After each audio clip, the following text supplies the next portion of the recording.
If you have never seen a fireworks display in Washington, D.C., there's nothing like it. I know you guys feel it on the ground, and to see it, and with the backdrop of the monuments, there's nothing like it. This show was pretty amazing, if you think about it, how it interwove all of these videos about real-life soldiers telling their stories, about the Army Rangers, about West Point, about different elements of the U.S. Army. This was designed essentially as one big recruiting video and package, and they couldn't spend this kind of money to get this kind of attention. You know, remember, they spend about $2 billion a year trying to get this. Whatever this price tag is going to be, it's, to your point, Lawrence, going to be worth it.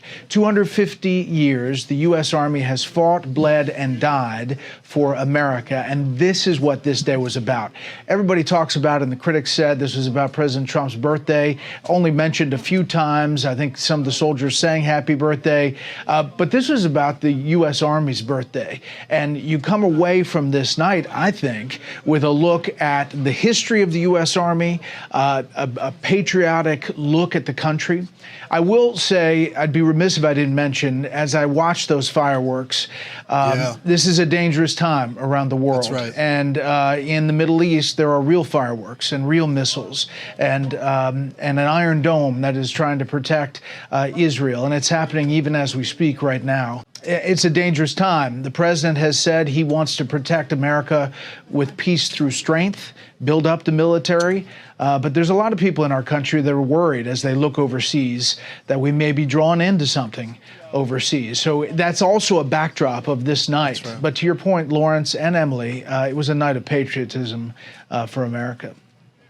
We were remarking as well, Bret, that the skies, the fireworks over us here in the skies, that yes, there's a juxtaposition between the celebration and the honor we feel now and those above Tel Aviv that send a whole different message. And to your point, I think that the symbolism and the messaging tonight as well is not just support for our United States Army, but also for our allies in that. And that peace through strength means, unlike prior administrations, we do not abandon our allies, and not to the tune of forever wars, but to the tune of smart investment and strong allyship with clear messaging and clear deterrence, so that forever wars and so that catastrophic losses that continue, that it ends, that it has ended. This is a new chapter, Bret. Yeah, and there's a lot of questions I have for the Prime Minister, and we'll talk about that for a long time on that show tomorrow, about what this looks like, where does it end, where does it go, and what's the U.S. involvement that he wishes to see.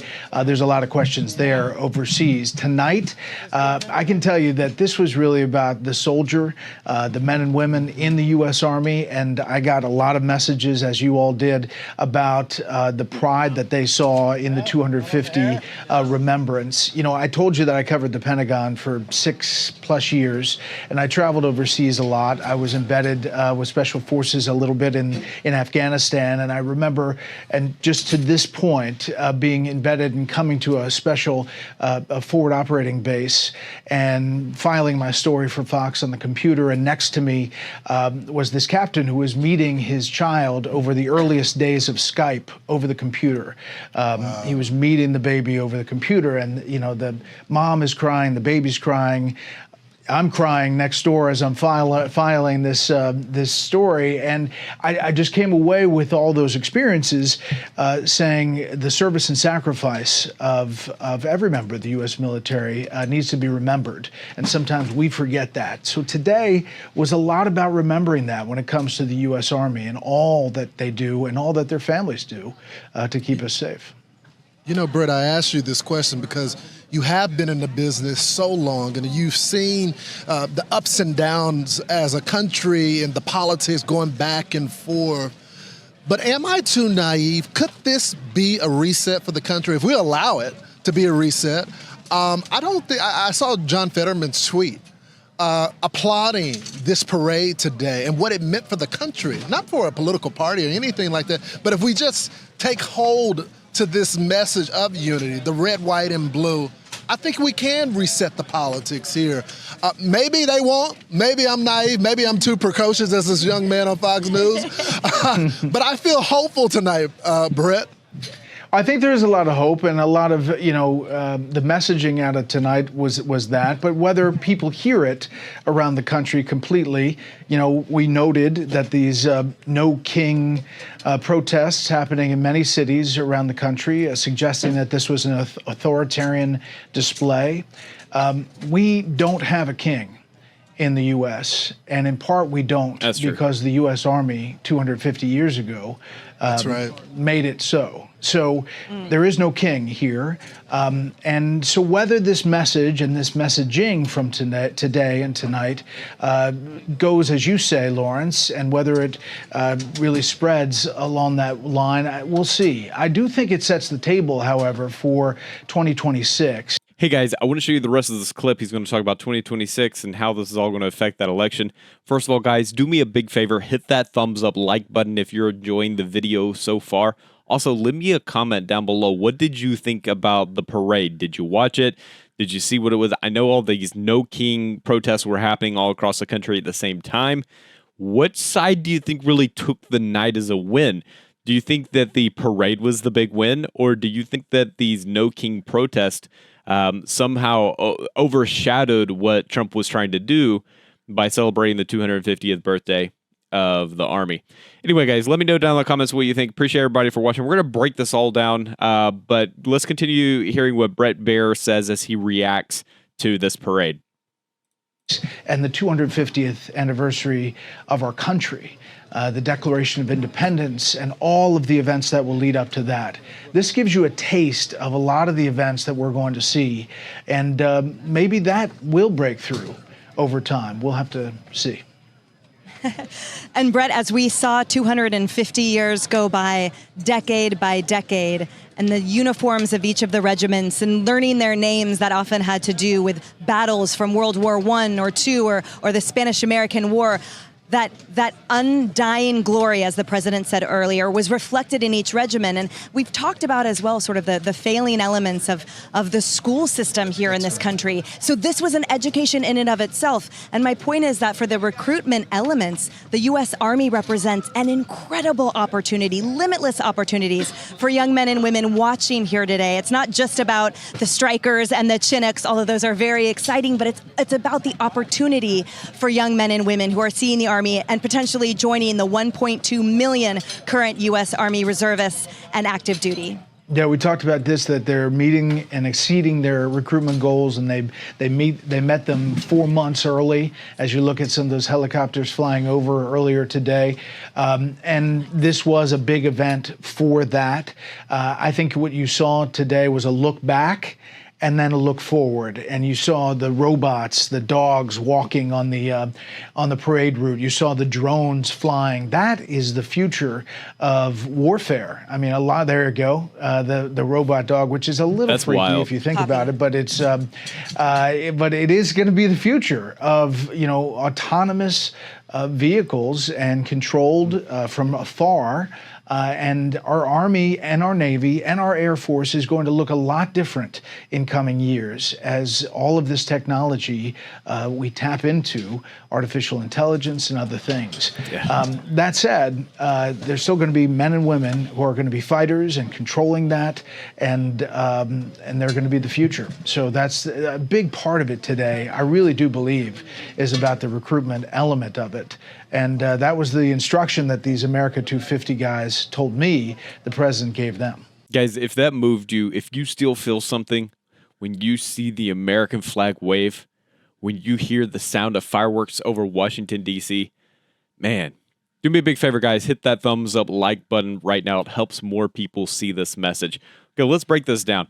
What we saw in D.C. wasn't about Donald Trump. That's what the critics want you to believe. It was some kind of authoritarian parade to worship one man.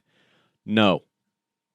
This was about the United States Army and the 250 years of blood, sweat, and sacrifice that built this country. Bret Baier called it what it really was: one massive patriotic tribute. The Army couldn't buy that kind of attention with their $2 billion recruitment budget. But this event, this mattered. It reminded Americans of who we are and what we've overcome in the past. And of course, guys, the left couldn't help themselves. Protests broke out. No king in the USA, they said. Imagine being so lost that you see a tribute to fallen soldiers and veterans and think, oh no, this must be fascism. Let me say this very loud and clear, guys. Patriotism is not extremism. Honoring our military is not authoritarianism. And if waving the flag offends you, can I just say you're living in the wrong country? Now, here's where it gets real, guys. As those fireworks exploded over the National Mall, real missiles are flying over Tel Aviv. The Iron Dome was intercepting rockets, and guys, that's not symbolic, that's reality. And it's a reminder that America cannot afford to grow soft. We have to protect strength, or we will invite chaos. Bret Baier also previewed his upcoming interview with Prime Minister Netanyahu, and you better believe he's going to ask what America's role needs to be in all of this, guys, because the world is watching. Our enemies are watching. And this event sent a message. America still remembers what makes us great. You saw the strikers, you saw the Chinooks, the drones, even the robot dogs, guys. What did y'all think when y'all saw those robot dogs walking down the road, guys? Let's be honest, a little bit terrifying. But this wasn't just a show. This was a signal. Our military is evolving. The battlefield of the future is already here. AI, autonomous warfare, technology-driven strength. But at the core of all that are brave men and women that are still willing to fight for our freedom. Here's what really gets me, guys. The Army is meeting and exceeding recruitment goals again.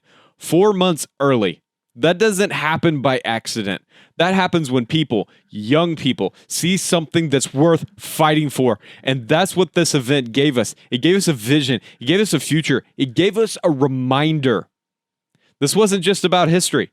It was a preview of what's coming in 2026 and when we celebrate 250 years as a country. Here's a real question I got to ask you guys. Will we let the media and radical activists hijack that moment?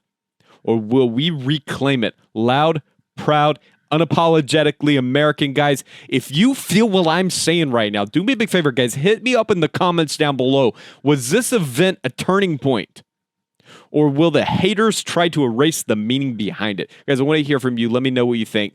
Make sure to subscribe, guys. If you're not a subscriber to the channel, if you haven't already subscribed, hit that subscribe button, guys. And if you want to help me keep bringing bold, unfiltered truth to this platform, consider becoming a channel member today. Let's keep fighting for faith, freedom, and this great nation that we call home. Guys, God bless our troops. God bless you guys, and of course, God bless the United States of America. I'll catch you later with another update.